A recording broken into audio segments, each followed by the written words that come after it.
ராமேஸ்வரத்தில் காதலிக்க மறுத்த 12ஆம் வகுப்பு மாணவி கத்தியால் குத்தி கொலை செய்யப்பட்ட சம்பவத்திற்கு கண்டனம் தெரிவித்துள்ள அதிமுக பொதுச் செயலாளர் எடப்பாடி பழனிசாமி, பள்ளி மாணவிக்கு கூட பாதுகாப்பு இல்லாத அவல நிலைக்கு யார் பொறுப்பு என கேள்வி எழுப்பியுள்ளார். தற்போது பிரிந்து கிடக்கும் அதிமுகவை ஒருங்கிணைக்கும் பணி தொய்வின்றி நடந்து வருகிறது. விரைவில் ஒருங்கிணைந்த அதிமுகவாக மாறும் என முன்னாள் அதிமுக அமைச்சர் செங்கோட்டையன் தெரிவித்துள்ளார்.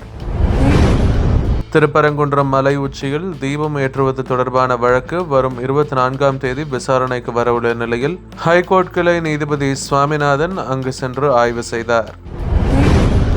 ராமேஸ்வரம் ராமநாத சுவாமி கோவிலுக்கு வரும் பக்தர்கள் அக்னி தீர்த்த கடலில் நீராடுகின்றனர். இதில் நகராட்சி பகுதி கழிவுநீர், குப்பைகள் கலக்கின்றன. சுகாதாரக்கேடு ஏற்படுகிறது.